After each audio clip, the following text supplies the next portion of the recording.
কনকনে শীতের মৌসুমে রাতে পিকনিক খাওয়ার মজাই আলাদা। তন্নি আর সুপ্তির আবদারে খন্দকার বাড়িতে ছোট করে পিকনিকের আয়োজন করা হয়েছে। 11টার দিকে সুপ্তি তার দাদির কোলেই ঘুমিয়ে পড়ল। খাওয়া দাওয়া শেষে ছাদের মাঝখানে কাঠ দিয়ে আগুন তৈরি করে সকলেই চারদিকে বসে পড়ল। তোরা গল্প কর, আমি সুপ্তিকে শুইয়ে দিয়ে নিজেও শুয়ে পড়ি গিয়ে। তুমিও চলো, ওরা গল্প গুজব করুক। ছেলে মেয়ের মাঝে না থাকাই ভালো এখন। তোর নেই, তুই আর বেশি রাত জাগিস না, কিন্তু আধ ঘন্টার মাঝে নিচে চলে যাবি। তোরাও বেশি রাত জাগিস না। আহা বৌমা, আমার নাতনিটাকে কি আমার কাছে একদিন রাখতে ইচ্ছা হতে পারে না? তুমি সারাদিন অনেক খাটাখাটনি করেছো, এখন একটু রেস্ট করো। আমারও খুব ঘুম পাচ্ছে, তোমরা থাকো, আমি যাই। হাই তুলতে তুলতে তন্নি চলে গেল। সারাদিন আজ অভ্রকে টাইম দিতে পারেনি সে, তাই দ্রুত রুমে গিয়েই ফোন করলো অভ্রকে। চাদর মুড়ি দিয়ে আগুনের এপারে বসে আছে শায়রি, দিহান ও পারে, দুজনই চুপচাপ। চারদিকের নিস্তব্ধতা বড্ড বাজে লাগলো দিহানের। তার উপর বুড়িটাও বেশ চুপচাপ দুপুর থেকে। নীরবতা ভেঙে বলেই ফেলল, কিরে বুড়ি, কাজের প্রেসারে কি বেশি পড়ে গেছে যে বোবা হয়ে গেছিস? শায়রি এক পলক চেয়ে আবারও দৃষ্টি আগুনের দিকে স্থির করলো, যা দেখে দিহান হকচকিয়ে গেল। কি ব্যাপার বুড়ি? বুড়ি বলাতেও কোনো প্রতিক্রিয়া নেই, হয়েছে নাকি? শায়রি দুপুরে তাহিয়ার বলা কথাগুলি ভাবছে। মায়ের মতো শাশুড়ি তার কাছে অনেক বড়সড় একটা আবদার করে ফেলেছে, তা নিয়েই মুড অফ তার। কিরে, কথা বলবি নাকি? আগুনের মাঝে মুখটা ঠেসে ধরবো কোনটা? ধর না, নিষেধ তো করিনি। যে আগুন বুকে জ্বলছে, যে আগুনে মন পুড়ে ছারখার হয়ে গেছে, সেই আগুনে এই দেহ জ্বালিয়ে দিতেও আমি প্রস্তুত। দিহান রেগে গেল ভীষণ ভাবে, উঠে গিয়ে শায়রির পাশে বসলো। হাতটা শক্ত করে চেপে ধরে হুমকি স্বরে বলল, সত্যি করে বল কি হয়েছে, নয়তো এই আগুনে সত্যিই ঠেসে ধরব। তারপর আমার মেয়ে মাহারা হবে, আমি আরো একটা বিয়ে করে নিব। সৎমা তোর মেয়েকে কতটা ভালোবাসবে তা আমি জানি না। একদমে কথাগুলো বলেই থামলো দিহান। শায়রি রাগে ক্ষোভে দিহানের গলা চিপে একদম নিচে শুয়ে ফেললো। এটাই তো পারবি তোরা, কাপুরুষ বেঈমান। এই জন্যই আমি বিয়েটা করতে চাইনি। তোদের ছেলেদের আমার চেনা আছে, শায়রিকে ভালো লাগে না, তাই না? অন্য নারীর স্বাদ গ্রহণ করতে ইচ্ছে হয়েছে, তাই না? দিহান শায়রির হাতটা শক্ত করে চেপে ছাড়িয়ে নিল। হাত দুটো নিজের হাতে আবদ্ধ রেখেই বলল, মেরে ফেলবি নাকি? বিধবা হওয়ার শখ জাগছে? আমার মেয়েকে বাবাহারা করবি? আর অন্য নারীর স্বাদ, ঘরণী স্বাদই গ্রহণ করতে পারো না, আবার পর নারী বেশি ভেবে ফেলেছিস। কথাটা শোনা মাত্রই শায়রি কাঁদতে শুরু করলো। দিহান ওভাবে শুয়েই শায়রিকে এক হাতে বুকে জড়িয়ে নিল। কেন পাগলামো করছিস সায়ু? এই পৃথিবীতে সবাই ঠকায় না সায়ু। আমাদের সম্পর্কটা সবার আগে বন্ধুত্বের, তারপর স্বামী স্ত্রী। আর সত্যিকারের বন্ধুত্বের কখনো শেষ নেই। কেন ভয় পাচ্ছিস দোস্ত? প্লিজ এভাবে কাঁদিস না তো, ভালো লাগে না। তুই জানিস মা কি বলেছে? কি? ওনার নাতি চাই। দিহান হকচকিয়ে গেল, কাঁদতে শুরু করলো। শায়রি চট করে দিহানের উপর থেকে সরে পিঠে হাত বুলাতে লাগলো। কাশি থামিয়ে হাসতে হাসতে লুটোপুটি খাচ্ছে দিহান। শায়রি তীক্ষ্ণ দৃষ্টি ছুড়ে দিয়ে বলল, হাসছিস কেন? আমি কি তোকে হাসির কথা বলেছি? তা নয়তো কি? তুই তো বুড়ি, তুই কি করে নাতি দিবে? আবারও হাসতে লাগলো দিহান। শায়রি রেগে উঠে পড়ল। ছাদের অপর পাশে গিয়ে মনটা খারাপ করে দাঁড়িয়ে রইল। দিহান হাসিটা থামিয়ে চুপচাপ গিয়ে দাঁড়ালো। শায়রির পাশে দূর আকাশে ছলছল করা চাঁদের দিকে চেয়ে এক দীর্ঘশ্বাস ছেড়ে বলল, ভাবিস না চাইও, মায়ের বয়স হচ্ছে, ছেলের বউয়ের কাছে আবদার করে ফেলে, এই নিয়ে তুই চিন্তা করিস না তো। নাতি লাগবে না, নাতনি তো আছেই। যাক বাদ দে, কিছুদিন পর তো ইমনদের বাড়ি বড় অনুষ্ঠান, আমরা সকলেই যাচ্ছি। শক্তিও অনেক খুশি হবে বল। শায়রির বেশ বুঝলো দিহান তার মুড ঠিক করার জন্য প্রসঙ্গ পাল্টাচ্ছে। রাগ হলো ভীষণ। দিহানের দিকে রক্ত লাল চোখে চেয়ে বলল, তুই কি শুধু আমাকে দয়া দেখিয়ে বিয়ে করেছিস দিহান? মানে কি বলছিস তুই? দয়া নয় তো কি? যদি ভালোবাসা থাকতো, অবশ্যই ভালোবাসার মানুষকে ভালোবাসতে ইচ্ছে করতো, ছুতে ইচ্ছে হতো। আর তুই এতগুলো দিন ধরে আমার দিকে না ভালো লাগা চোখে তাকিয়েছিস, আর না সেভাবে স্পর্শ করেছিস। আমি তো ভালোবাসা খুঁজেই পাইনি। তাহলে তো এটা দয়াই। নারী মন বড়ই রহস্যময়। বাঁকা হাসল দিহান। সায়রী অন্যদিকে ঘুরে চোখে পানি ফেলছে। তোকে আমি ছুঁই না, কারণ তুই আমাকে ভালোবাসিস না। তুই আমাকে মন থেকে স্বামী হিসেবে গ্রহণ করিসনি। আর তোর দিকে আমি সেভাবে তাকাই না, কারণ তোকে দেখলে মায়াটা বেড়ে যাবে। সকল বাধ্যতা ভুলে গিয়ে তোকে একটু ছুঁয়ে দিতে ইচ্ছা হবে। তোর মনের বিরুদ্ধে গিয়ে কিছু করতে চায় না চাও। কিছু ভালোবাসা নীরব থাকাই শ্রেয়। এই পৃথিবীতে ভালোবাসার অনেক ধরন আছে, ভালোবাসার অনেক সংজ্ঞা আছে, ভালোবাসা প্রকাশ করার অনেক মাধ্যম রয়েছে, আবার অনেক অপ্রকাশিত ভালোবাসার গল্পও রয়েছে। আমার ভালোবাসা প্রকাশিত হয়েও অপ্রকাশিত। তুই আমার কাছে হিমালয় পর্বতের মতো। আমার জীবনের মনের অনেক উচ্চ স্তরে তোর বাস, যা আমি দূর থেকে দেখতে পারি, যার মুগ্ধতায় দূর থেকে মুগ্ধ হতে পারি, যাকে আমি কল্পনায় অনুভব করতে পারি, শুধু খুব করে ছুঁয়ে দেখতে পারি না। তুই যে ধরা ছোঁয়ার বাইরে চাও। তোকে ভালোবাসার জন্য তাকাতে হবে না, খুব কাছে গিয়ে ছুঁতে হবে না। এইসব ছাড়াও আমি ভালোবাসতে পারি চাও। তোকে আমি না, আমার হৃদয় ভালোবাসে। তোর স্থান যে এইখানে। বলেই বুকের বাঁ পাশে হাত রাখলো। সায়রী নিজেকে আর ধরে রাখতে পারল না, হামলে পড়লো দিহানের বুকে। হাউমাউ করে কাঁদতে লাগলো, চিৎকার করে বলতে লাগলো, একবার কাছে এসে ভালোবেসে দেখ না। তোর এই বুকে একটু জায়গা করে দে না। আমি যে ভালোবেসে ঠকিয়েছি দিহান।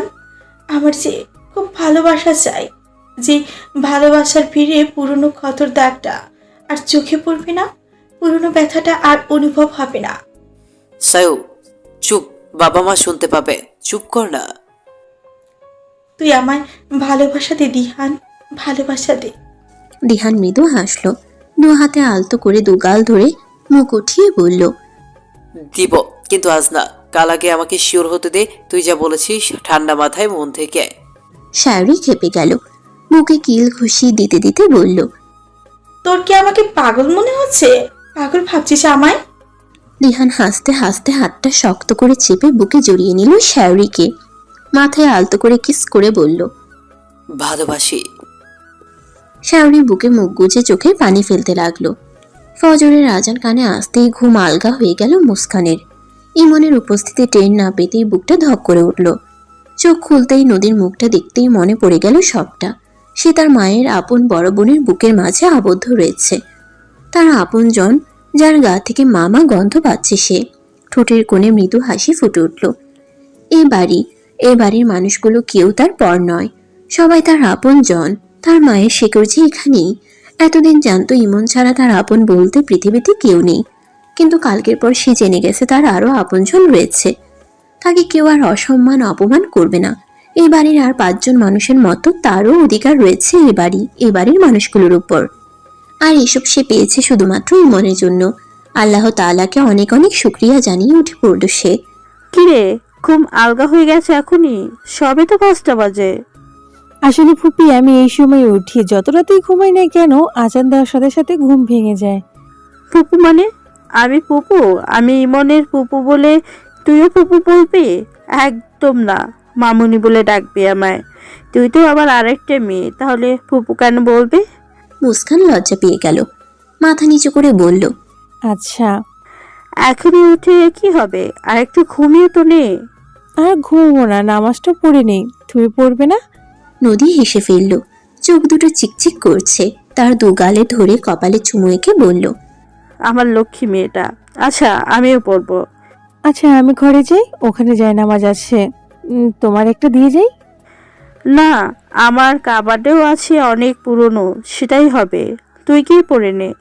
দরজায় ঠকঠক আওয়াজ শুনতেই ইমন বিছানা ছেড়ে উঠে দরজা খুলে দিল। মুস্কান চুপচাপ রুমে প্রবেশ করলো। ইমন সিটকিনি লাগিয়ে দিয়ে আবারও বিছানায় চলে গেল। ঘুম ধরেছে ভীষণ। সবে চোখটা বুঝেছে অমনি মুস্কান এসে বলল, শুনুন, আজান দিয়েছে, চলুন একসাথে নামাজ আদায় করি। ইমন কপাল কুঁচকে তাকালো। এমনিতেই মাথা গরম আছে, ঘুম হয়নি সারা রাত।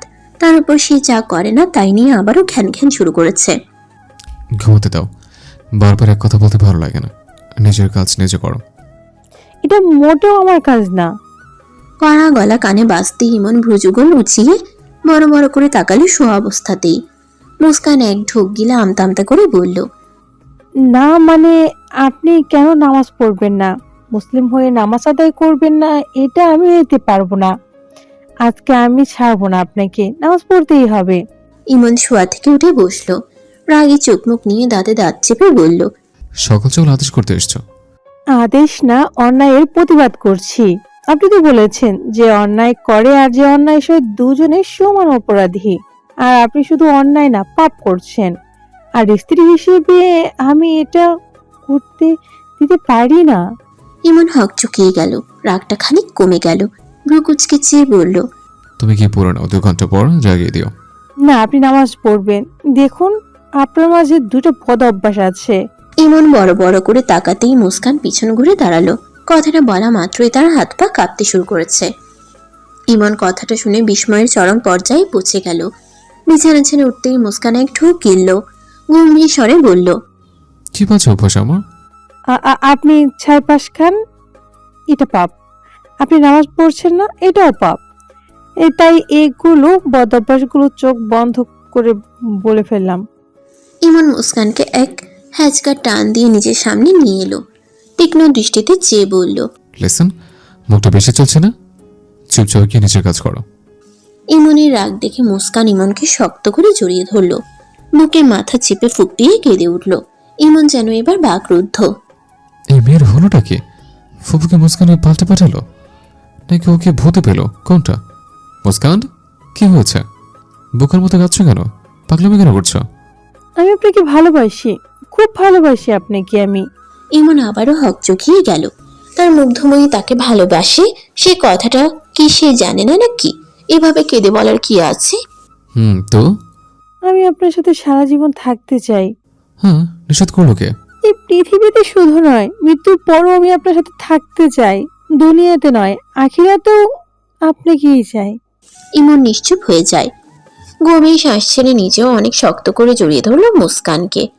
মুস্কান ফুপাতে ফুপাতেই বলল, মহান আল্লাহ তাআলা আমাদের কোথায় জায়গা দিবেন বা জানি না, কিন্তু আমরা এইটুকুনি জানি তার আদেশ উপদেশ মেনে চলবো। কিন্তু আমি একা না, আমার স্বামীও তার পথে নিয়ে যেতে চাই। আল্লাহর রহমতে আমি খাঁটি একজন মানুষ পেয়েছি, যিনি কিনা ভুলেও কখনো একটা মিথ্যে কথা মুখ দিয়ে উচ্চারণ করে না, সব সময় সৎ পথে চলেন, সবাইকে বিপদে আপদে সহায়তা করেন। তার মাঝে সব গুণ তো রয়েছে, শুধু দুটো দোষ: 1 নামাজ পড়ে না, 2 সাইফারি খায়।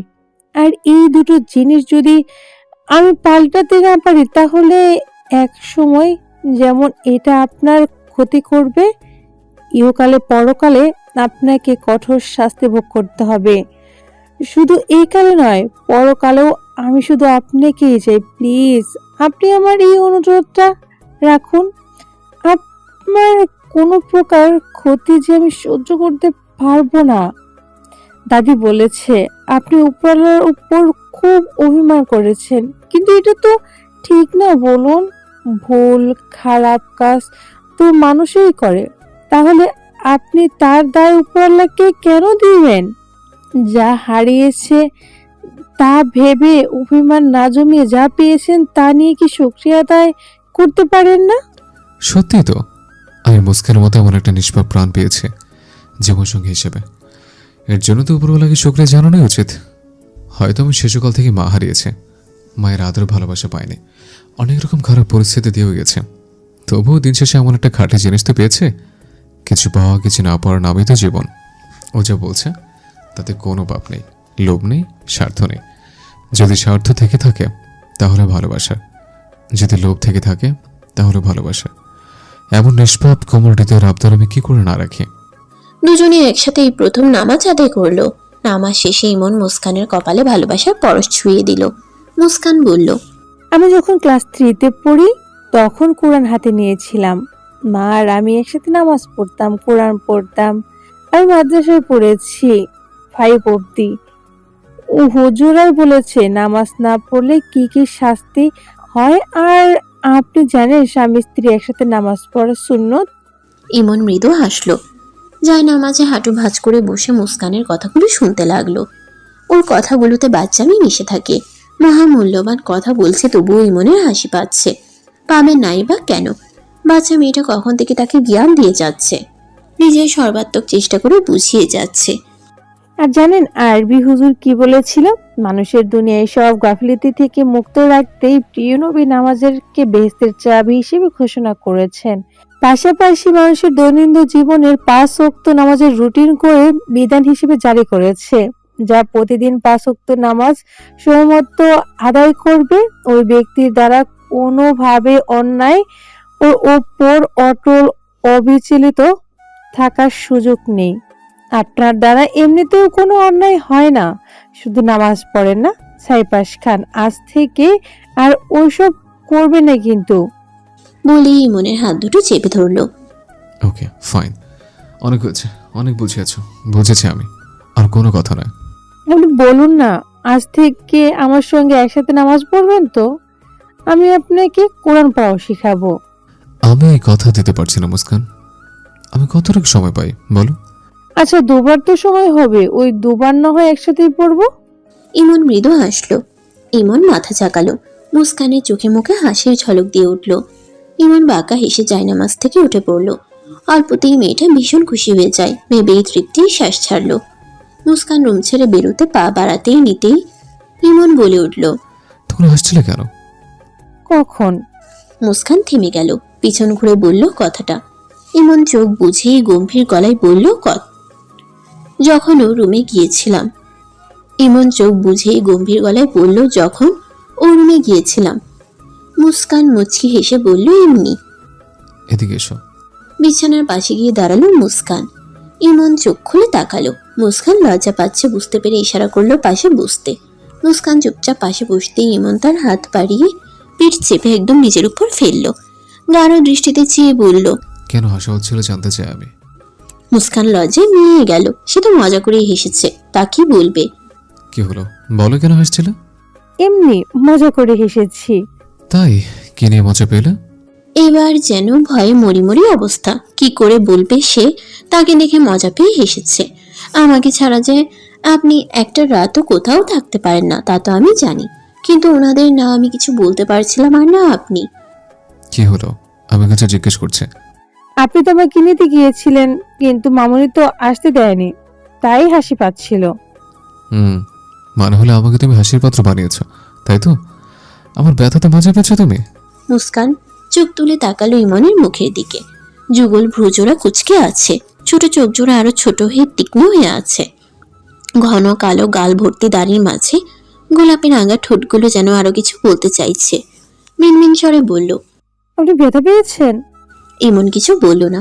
কিছু অনুভূতি বলা যায় না, শুধু অনুভব করা যায়। মুস্কান তার জীবনে আসার পর থেকে দীর্ঘ সময় চোখের আড়াল করতে পারেনি কখনো। বিয়ের আগে গভীর রাতে মুস্কানের নিষ্পাপ মুখটার কথা মনে পড়লে তার পবিত্র উপস্থিতি অনুভব করতে ছুটে গিয়ে কাজের ছুতোয় নিজের কাছে নিয়ে আসতো। বিয়ের পর একটা রাত আলাদা থাকার কথা তো সে ভাবতেও পারে না। পরিস্থিতির শিকার হয়ে একটা রাত তাকে ছাড়াতে হয়েছে। সব কি বলে বোঝানো যায় নাকি? নিজের সাথে আর একটু চেপে নিতেই মুস্কান দু হাতে ইমনের বুক ভর করে ড্যাব ড্যাব করে মুখের দিকে চেয়ে রইল। জানার তীব্র ইচ্ছে কিসের ব্যথা পেয়েছে ইমন, কিন্তু ইমন তো তাকে বলবে না, শুধু বোঝাবে। নিজের সাথে গভীরভাবে জড়িয়ে কিছু গভীর স্পর্শ করলো। প্রতিটা স্পর্শ শুধু স্পর্শ নয়, তার তীব্র ভালোবাসার বহিঃপ্রকাশ। দরজায় ঠকঠক আওয়াজ হতেই মুস্কান চোখ দুটো বড় বড় করে ফেলল। কিছু বলার থাকলেও বলা হলো না। তার ঠোঁট জোড়া যে ইমনের দখলে, হাত দিয়ে সরাবে তবুও পারল না। তার হাত দুটো ইমন নিজের এক হাতে শক্ত বাঁধনে বেঁধে রেখেছে। দাদা ভাই, ফুপু তোমাদের ডাকছে, তাড়াতাড়ি ওঠো। ইয়ানার কথা কানে ভেসে আসতেই ইমন মুস্কানের ঠোঁট জোড়া আলগা করে দিল। মুখের দিকে মোহময় চোখে চেয়ে হাত দুটোও ছেড়ে দিল। লজ্জায় লাল হয়ে গেছে মুস্কান। কিছুক্ষণ ঘন শ্বাস ছেড়ে ওনারা ঠিক করে নিয়ে দরজার কাছে যেতে নিতে ইমন বাধা দিল। কাছে গিয়ে অগোছালো সামনে আসা চুলগুলো ঠিক করে দিয়ে ইশারা করলো, এবার যাও। লন্ডন থেকে একটা গ্যাং এসেছে। তাদের বস জনি, ইভান রীতিশার খুব কাছের বন্ধু। জনি তার সাঙ্গপাঙ্গ নিয়ে বাংলাদেশে এসেছে একটা মিশনে। এটা সাকসেসফুল করতে পারলে মোটা অঙ্কের টাকা পাবে, সেই সাথে পেয়ে যাবে বাঙালির স্বাদ। এমন কথাই বলেছে রীতিশা। যা ভেবে পৈশাসিক হাসি দিচ্ছে জনি সহ তার পুরো গ্যাং। মুস্কানকে রান্নাঘরে কাজ করতে দেখে নদী চেঁচামেচি শুরু করে দিল। নাজমা চৌধুরী এসে বলল, আরে রাগারাগি করিস না, দাদু ভাইয়ের খাবার বানাচ্ছে, তার আবার গিন্নির হাতের খাবার ছাড়া মুখে খাবার রুচে না। মুস্কান বেশ লজ্জা পেয়ে গেল। কাজের মহিলা ফিরোজা খাতুন মুচকে হাসল। তা দেখে মুস্কানের গাল দুটো লালে লাল হয়ে গেল। ও তা ঠিক আছে, ইমনের কাজ ছাড়ার একটা কাজও মুস্কান করবে না। এত বড় বাড়িতে কাজের লোকের অভাব নেই, তারাই সব করবে। ওর এখন সংসারের দায়িত্ব নেওয়ার কথা নয়, এখন ওর ঠিকভাবে পড়াশোনা করা উচিত। মামুনি, কাজ করতে আমার ভালো লাগে। চুপ করো তুমি, তুমি এখনো ছোট, এ বাড়ির সব থেকে ছোট সদস্য তুমি। তোমার জন্য সিদ্ধান্ত নেওয়ার জন্য তোমার মামুনি আছে, মামা আছে, ইমন রয়েছে। মুস্কান লজ্জা পেয়ে মাথা নিচু করে কাজে মনোযোগ দিল। ডাইনিং টেবিলে সকলকেই একসাথে খেতে দিয়েছে। মুস্কান ইমনের পাশে দাঁড়িয়েছিল। নদী জোর করে তাকে ইমনের পাশের চেয়ারে বসিয়েছে। সবাই এলেও ইভান, সাজিয়া আর ঋতিশা আসেনি। ইভান ঘুমাচ্ছে আর ঋতিশা ব্যাগপত্র গুছিয়ে সিঁড়ি দিয়ে নেমে আসছে। সাজিয়া পিছন পিছন আসছে আর বলছে, আর কদিন পর অনুষ্ঠানে এই কয়টা দিন না হয় থেকে যা প্লিজ, আমার খুব ইম্পর্টেন্ট একটা কাজ আছে। এছাড়া নেক্সট উইকে আমি বাবা মার কাছে ফিরে যাচ্ছি, যাওয়ার আগে দেখা করে যাব। সবাই ওদের দিকে চেয়ে আবার খেতে মনোযোগ দিল। ইয়াশফা বলল, আপনি আজই চলে যাচ্ছ, প্লিজ আর কটা দিন থেকে যাও না, আমরা অনেক মজা করব।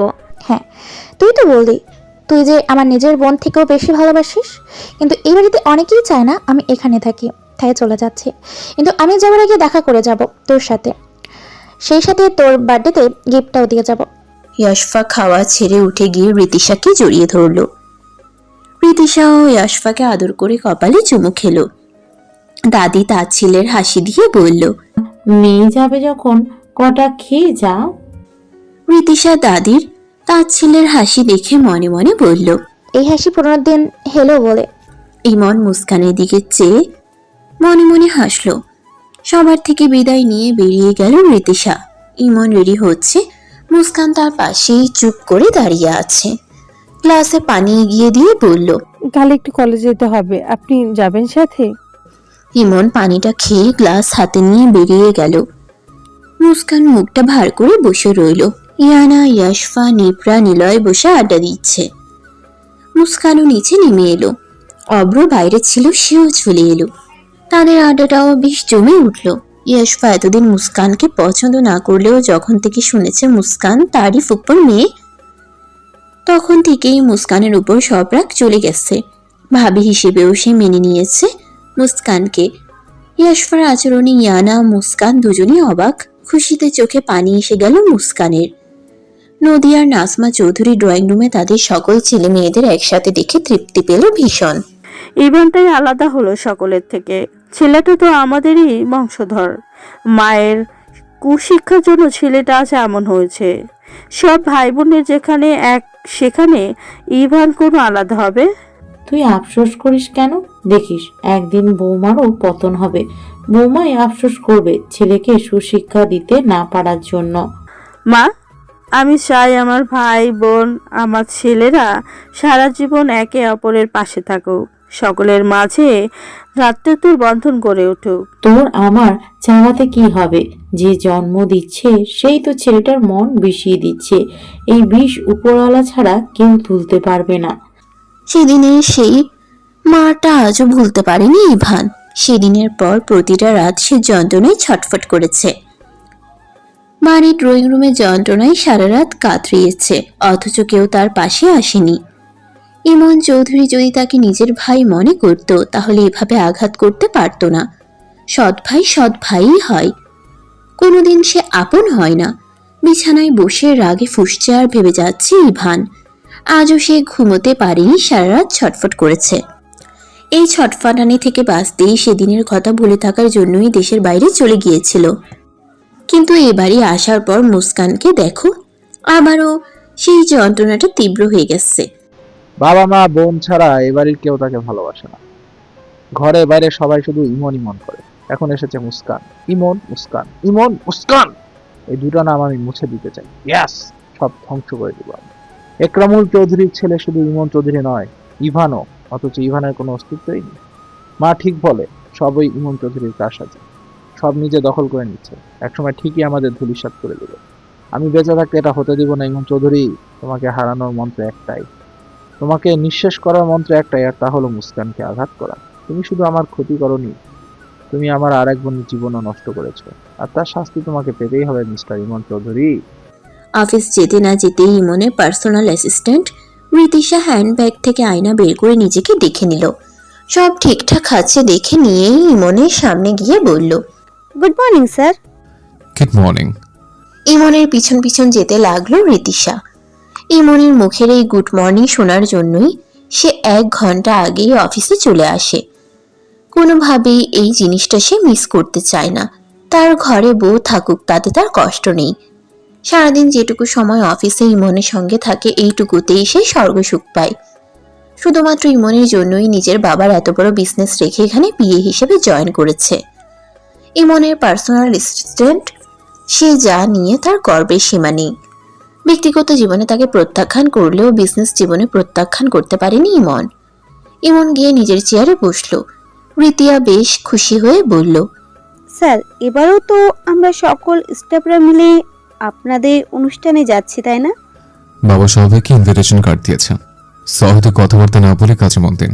রিতিয়ার হাসি মুখটা চুপসে গেল। নিজেকে ঠিক রেখে কাজে মন দিল সে। পুরো বাড়িতে শুরু হয়ে গেল অনুষ্ঠানের তোড়জোড়। আগামীকালই অনুষ্ঠান। সকল আত্মীয় স্বজন পাড়ার প্রতিবেশীদের নিয়েই অনুষ্ঠিত হবে এই অনুষ্ঠান। বাংলা নববর্ষকে স্বাগত জানাবে চৌধুরী পরিবার সহ আশেপাশে সকল পরিবারের সদস্যরাই। বিশাল বড় বাড়ি হওয়া সত্ত্বেও অসংখ্য মানুষের রমরমা শুরু হয়ে গেল এ বাড়িতে। পা ফেলার জো থাকে না। ইমন এই দিন নিয়ে সুন্দর রোমান্টিক কিছু পরিকল্পনা করে রেখেছে। যেহেতু কটা দিন সময় পেয়েছে, তাই সেই দিনগুলো সে তার মুগ্ধময়ীর মুগ্ধতায় ডুবে থাকতে চায়।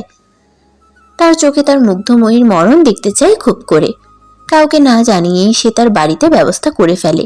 প্ল্যান হুট করেই মুস্কানকে নিয়ে উধাও হয়ে যাবে। কিছু প্ল্যান কারো জীবন থেকে অভিশাপ মুক্ত করে তো কারো জীবনে অভিশাপ বয়ে আনে। ইমন নিজে গিয়ে 4 জনের জন্য একই রকম ড্রেস কিনে নিয়ে এসেছে। যেহেতু মুস্কান সালোয়ার কামিজ ছাড়া অন্য ড্রেস আপ পরে না, সেহেতু 4 জনের জন্যই সালোয়ার কামিজ কিনে টেলার্স থেকে বানিয়ে কমপ্লিট করে নিয়ে এসেছে। সাথে মুস্কানের জন্য একটা পার্পল কালারের সিল্ক শাড়িও কিনেছে, যা সে সকলের আড়ালে নিজের কাছে রাখলো। শাড়ির সৌন্দর্যে তার মুগ্ধময়ীকে একা দেখতে চাই সে। এয়ানা, ইয়াশফা, নিপ্রা, মুস্কান 4 জন একই ড্রেস আপে নিচে নেমে এলো। হলুদ রঙের জর্জেট থ্রিপিস পরিহিত 4 জনকে বেশ সুন্দর লাগছে। ইমন 4 জনকে দেখেই বাঁকা হাসলো। 4 জনের মধ্যে শুধু একজনের মাথারে কাপড় দেওয়া, যাকে ঠিক পুতুলের মতো লাগছে। পুতুল বউ ইমনের মুগ্ধময়ী। কিছুক্ষণের মধ্যেই অফিসের সকল সদস্যরাই চলে এলো। সকলেই ইমনের সাথে হ্যান্ডশেক করলো। রিতিয়া ইমনকে দেখে আবারও ক্রাশ খেয়ে গেল। নিজের আবেগটা নিয়ন্ত্রণে রাখতে পারল না। উত্তেজনার বশে দৌড়ে গিয়ে স্যার বলেই গালে গাল ছুঁয়ে হাঁক করলো। ইমন দাঁতে দাঁত চেপে বলল, মিস রিতিয়া, বিহেভ ইউরসেলফ। রিতিয়া জিভে কামড় দিয়ে উঠে পড়ল। সরি স্যার, আসলে আপনাকে যা লাগছে অসাধারণ। আপনি একদম তামিল হিরোদের মতো না, তার থেকেও বেশি। ইমন বিরক্তি নিয়ে ডান পাশে ঘুরতেই হক চকিয়ে গেল। মুস্কানের চোখ দুটো দিয়ে যেন এবার বিস্ফোরণ হবে। গাল দুটো ফুলিয়ে কড়া চোখে চেয়ে আছে সে। রিতিয়া তার প্রশংসা করতেই থাকলো। ইমন আস্তে করে সেখান থেকে সরে গিয়ে দিহানকে ফোন করলো।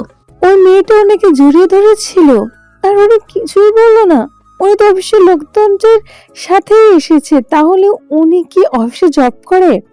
অফিসে জব করলে ওনাকে জড়িয়ে ধরলো কেন? আর কেউ তো আমার করেনি, আর উনি কিছু বললো না। রাগ অভিমান নিয়ে মুস্কান সকলের মাঝ থেকে চলে গেল। বুক ফেটে কান্না আসছে তার। অন্য একটা মেয়ে ইমনকে জড়িয়ে ধরেছে, তাই সে সহ্য করতে পারছে না। খুব কষ্ট হচ্ছে। তার মন চাচ্ছে মেয়েটার চুল টেনে ছিঁড়ে ফেলতে, কিন্তু এত লোকের ভিড়ে সে কিছু করতেও পারবে না। রুমে বসে সমানে কেঁদে যাচ্ছে। ইমন সারা বাড়ি মুস্কানকে খুঁজতে খুঁজতে হয়রান। সায়রি, দিহান এসেছে। শুক্তি মুস্কানের কাছে যাওয়ার জন্য পাগল হয়ে গেছে। সব জায়গায় খোঁজা শেষে নিজের রুমের দিকে পা বাড়ালো ইমন। রুমে ঢুকতেই কারো ফুপানির আওয়াজ ভেসে এলো। তার আর বুঝতে বাকি রইল না তার মহারানী কাঁদছে। লাইট অন করে মুস্কানের দিকে এগিয়ে গেল। এক হাত পকেটে রেখে গম্ভীর গলায় বলল, এখানে কি হচ্ছে? মুস্কান ইমনের কথা শুনেও শুনল না, নাক টেনে টেনে কাঁদতে লাগলো। ইমন নিচু স্বরে একটা ধমক দিয়ে বলল, কি ব্যাপার, বোকার মতো কাঁদছো কেন? হ্যাঁ, আমি তো বোকা বলেই তো আমার স্বামী অন্য মেয়ে এসে জড়িয়ে ধরে। ওই মেয়ে আপনি অফিসে কাজ করে, তাই না? তাই তো আপনি সারাদিন অফিসে থাকেন। আমার কলেজে যাওয়ার সময় আপনার হয় না। সেদিন গার্ডিয়ানদের মিটিং হলো, আপনি জাননি, অফিসে কাজ ছিল, থাকবেই না কেন? অমন সুন্দরী মেয়েরা সেখানে আছে, কাছে থাকবে, এসে আবার জড়িয়েও ধরে। বলেই শব্দ করে কাঁদতে লাগলো। ইমনের প্রচন্ড রাগ হচ্ছে রিতিয়া উপর, মুস্কানের উপরও রাগ হচ্ছে। এই সাধারণ বিষয় নিয়ে কেমন কান্না জুড়েছে। স্টপ ইট, কান্না থামা বলছে। নিচে চলো, শাহরু এসেছে। আপনি আমাকে ধমক দিচ্ছেন? আর ওই মেয়েকে কিছুই বলেননি। ওই মেয়ে আপনাকে জড়িয়ে ধরার পর আপনি শান্ত ছিলেন। হাউমাউ করে কাঁদতে লাগলো মুস্কান। ইমন তাড়াতাড়ি গিয়ে দরজাটা লাগিয়ে দিল, কেউ এসে পড়লে বাজে পরিস্থিতি তৈরি হবে। বিছানায় এসে মুস্কানের পাশে বসলো ইমন। এক হাত দিয়ে টেনে নিজের অনেকটা কাছে নিয়ে এলো। চোখের পানিগুলো আলতো হাতে মুছতে মুছতে বলল, এত জেলেস ওর কিছু নেই। এই মেয়েটা অমনই, আর ছুট করে এমনটা করে ফেলেছে। এমনিতে ধারে কাছে আসা সাহস করে না কাজ ছাড়া। যা হয়েছে ঠিক হয়নি, আবার বউকে কষ্ট দেওয়া একদম উচিত হয়নি ওর, আর কখনো হবে না। ওকে ক্ষমা করে দাও। ওর হয়ে আপনি ক্ষমা চাইছেন কেন? আপনার কিসের দায় ওর প্রতি? মুস্কান ইমনের দিকে রাগী চোখে তাকিয়ে কথাটা বলল। ইমনের রাগ উঠে গেল। কাউকে মানানোর বিষয়টা সে জানে না, বুঝে না, আর না মানাতে চায়। ওকে মানাচ্ছে তবুও এমন পেঁচাচ্ছে। চুপ, এত বেশি বুঝো কেন? যা বলছি তাই শোনো, চুপচাপ নিচে আসো। মুস্কান মুখ ফুলিয়ে আবারও কাঁদতে শুরু করলো। আওয়াজ যেন এবার চার দেয়াল ভেদ করে বাইরে চলে যাবে। ইমন উপায় না পেয়ে মুস্কানের পিঠে শক্ত করে চেপে নিজের কাছে নিয়ে ঠোঁটে ঠোঁট ডুবিয়ে দিল। অনেকক্ষণ পর ঠোঁট জোড়া ছেড়ে এক হাতে বুকে জড়িয়ে আরেক হাতে চোখের পানি মুছে দিল। মুস্কান জোরে শ্বাস নিচ্ছে, সেই শ্বাস বাড়ি খাচ্ছে ফুপানিতে। ইমন কপালে চুমু খেলো, তারপর গালে, তারপর ঠোঁটে আলতো ঠোঁট ছুঁয়ে বলল, বোকার মতো কাতার কিছু হয়নি মুস্কান। আমাকে শান্ত থাকতে দাও, আমাকে খেপিও না, তাহলে কিন্তু নিজে ঠিক থাকতে পারবে না। কি হয়েছে? হ্যাঁ, তোমার মানুষটা তোমারই আছে, কারো সাধ্য আছে তোমার মতো বাঘিনী থেকে আমাকে কেড়ে নেওয়ার? মুস্কান কিছুটা শান্ত হয়ে উঠে সোজা হয়ে বসলো। আপনি তো চোখটা বন্ধ করুন। কান্না মিশ্রিত গলায় কথাগুলো বলল মুস্কান। ইমন চোখ ইশারা করে বলল, কেন? মুস্কান কেঁদে দিল। ইমন এক দীর্ঘশ্বাস ছেড়ে চোখ বন্ধ করলো। মুস্কান দ্রুত বাথরুমে গিয়ে মগে পানি হাতে তয়ালে নিয়ে এলো। তয়ালে ভিজিয়ে চিপে ইমনের গাল মুছে দিতে লাগলো। ইমন হতভম্ব হয়ে মুস্কানের দিকে তাকালো। হাসবে না কাঁদবে বুঝতে পারছে না। কখনো মনে হয় মেয়েটা খুব ম্যাচিওর, কখনো মনে হয় একেবারেই আনম্যাচিওর। একটা অবুঝ নিষ্পাপ প্রাণ যেন এখন তার সামনে রয়েছে। গালে মোছা শেষে অনুরোধ স্বরে বলল, এবার এই পোশাকটা পাল্টে নিন। এত হিংসা কোথায় ছিল? জানি না, আপনি পোশাক পাল্টে নিচে চলে আসুন। মুস্কান যেতে নিতেই ইমন মুস্কানের এক হাতে ধরে হ্যাঁচকা টান দিয়ে নিজের কাছে এনে কোলের উপর বসিয়ে গালে গাল ছুঁয়ে বলল, ইমন চৌধুরীকে আদেশ করছো? আদেশ তো মানবই, কিন্তু আমার রিটার্ন কিছু দিতে হবে। মুস্কান শিউরে উঠল, বুকের ভিতর দুরুদুরু করতে লাগলো তার। মিনমিনিয়ে বলল, কি? কানের কাছে নাক ঠেকিয়ে চোখ দুটো বন্ধ করে ফিসফিস করে বলল, আজ রাতেই টের পাবে। কি? পোশাক পাল্টাবো, কাপড় থেকে পোশাক বের করে আমার হাতে দিয়ে নিচে যাও, ওরা ওয়েট করছে। মুস্কান কিছু প্রশ্ন করতে তাকাতেই ইমন চোখ গরম করলো। তা দেখে সে মাথা নিচু করে কাবাডির দিকে এগিয়ে গেল। ইমন বাঁকা হাসলো।